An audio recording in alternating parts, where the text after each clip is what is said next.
ಕರ್ನಾಟಕ ರಾಜ್ಯದಾದ್ಯಂತ driving licence ಇದ್ದವರಿಗೂ ಮತ್ತು ಇಲ್ಲದವರಿಗೂ ಇದೇ ಮುಂದಿನ ಜೂನ್ 1ರಿಂದ ಹೊಸ ರೂಲ್ಸ್ ಜಾರಿ.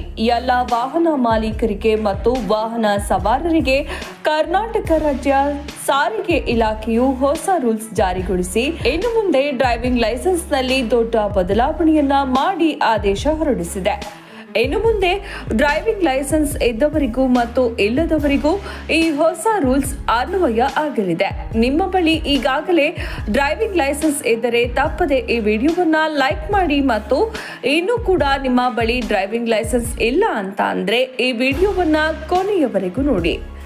ಕರ್ನಾಟಕ ರಾಜ್ಯ ರಸ್ತೆ ಸಾರಿಗೆ ಇಲಾಖೆಯು ಇನ್ನು ಮುಂದೆ ಎಲ್ಲ ವಾಹನ ಚಾಲನಾ ಪರವಾನಗಿ ಅಂದ್ರೆ ಡ್ರೈವಿಂಗ್ ಲೈಸೆನ್ಸ್ನಲ್ಲಿ ದೊಡ್ಡ ಬದಲಾವಣೆಯನ್ನ ಮಾಡಿ ಎಲ್ಲ ವಾಹನ ಚಾಲಕರಿಗೆ ಬಿಗ್ ಶಾಕ್ ಅನ್ನ ಕೂಡ ಕೊಟ್ಟಿದೆ. ಡ್ರೈವಿಂಗ್ ಲೈಸೆನ್ಸ್ ಪಡೆಯುವ ನಿಯಮಗಳನ್ನ ಸರ್ಕಾರ ಬದಲಾಯಿಸಿದೆ. ಈಗ ಡ್ರೈವಿಂಗ್ ಲೈಸೆನ್ಸ್ ಪಡೆಯೋಕೆ ಸರ್ಕಾರಿ ಪ್ರಾದೇಶಿಕ ಸಾರಿಗೆ ಕಚೇರಿ RTOಗೆ ಹೋಗಿ ಪರೀಕ್ಷೆ ಹಾಜರಾಗುವ ಅಗತ್ಯವಿಲ್ಲ. ಬದಲಿಗೆ ಖಾಸಗಿ ಸಂಸ್ಥೆಗಳಿಗೆ ಡ್ರೈವಿಂಗ್ ಪರೀಕ್ಷೆಗಳನ್ನು ನಡೆಸೋಕೆ ಮತ್ತು ಪ್ರಮಾಣ ಪತ್ರಗಳನ್ನು ನೀಡೋಕೆ ಅಧಿಕಾರ ನೀಡಲಾಗಿದೆ.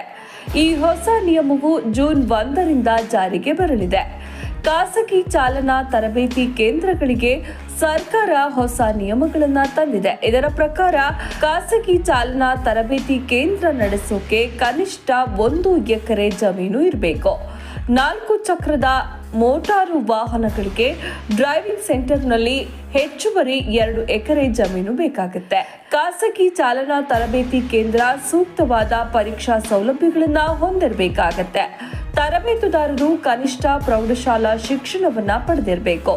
ಇದಲ್ಲದೆ ಅವರು ಕನಿಷ್ಠ 5 ವರ್ಷಗಳ ಚಾಲನಾ ಅನುಭವವನ್ನ ಹೊಂದಿರಬೇಕು. ಬಯೋಮೆಟ್ರಿಕ್ಸ್ ಮತ್ತು ಮಾಹಿತಿ ತಂತ್ರಜ್ಞಾನ ವ್ಯವಸ್ಥೆಗಳ ಮೂಲಭೂತ ಅಂಶಗಳನ್ನ ತರಬೇತುದಾರರು ತಿಳಿದಿರಬೇಕಾಗುತ್ತೆ. ಲಘು ವಾಹನ ತರಬೇತಿಯನ್ನ 4 ವಾರಗಳಲ್ಲಿ ಅಂದರೆ ಕನಿಷ್ಠ 29 ಗಂಟೆಗಳಲ್ಲಿ ಪೂರ್ಣಗೊಳಿಸಬೇಕು. ತರಬೇತಿಯನ್ನ ಥಿಯರಿ ಹಾಗೂ ಪ್ರಾಯೋಗಿಕ ಎಂಬ ಕನಿಷ್ಠ 2 ವಿಭಾಗಗಳಾಗಿ ವಿಂಗಡಿಸಬೇಕು. ಇದರಲ್ಲಿ ಥಿಯರಿ ವಿಭಾಗದಲ್ಲಿ 8 ಗಂಟೆಗಳಿದ್ದರೆ ಪ್ರಾಯೋಗಿಕ 21 ಗಂಟೆಗಳಿರಬೇಕು. ಭಾರಿ ಮೋಟಾರು ವಾಹನಗಳಿಗೆ 38 ಗಂಟೆಗಳ ತರಬೇತಿ ಇರುತ್ತೆ. ಇದರಲ್ಲಿ 8 ಗಂಟೆ ಥಿಯರಿ ಮತ್ತು 31 ಗಂಟೆಗಳ ಪ್ರಾಯೋಗಿಕ ತಯಾರಿ ಇರುತ್ತೆ. ಈ ತರಬೇತಿಯನ್ನ 6 ವಾರಗಳಲ್ಲಿ ಪೂರ್ಣಗೊಳಿಸಲಾಗುತ್ತೆ. ಖಾಸಗಿ ಚಾಲನಾ ತರಬೇತಿ ಕೇಂದ್ರಗಳು ಲಘು ಮತ್ತು ಭಾರಿ ವಾಹನಗಳ ಚಾಲಕರಿಗೆ ಉನ್ನತ ಗುಣಮಟ್ಟವನ್ನ ಕಾಯ್ದುಕೊಳ್ಳುವುದನ್ನ ಖಚಿತಪಡಿಸಿಕೊಳ್ಳುವುದು ಈ ನಿಯಮಗಳ ಉದ್ದೇಶವಾಗಿದೆ. ವಿವಿಧ ರೀತಿಯ ಡ್ರೈವಿಂಗ್ ಲೈಸೆನ್ಸ್ಗಳಿಗೆ ವಿವಿಧ ಶುಲ್ಕಗಳನ್ನ ವಿಧಿಸಲಾಗಿದೆ. ಕಲಿಕಾ ಪರವಾನಗಿ 200 ರು, ಕಲಿಕಾ ಪರವಾನಗಿ ನವೀಕರಣಕ್ಕೆ 200 ರು, ಅಂತಾರಾಷ್ಟ್ರೀಯ ಪರವಾನಗಿ 1000 ರು ಹಾಗೂ ಶಾಶ್ವತ ಪರವಾನಗಿ 200 ರು ಇದೆ.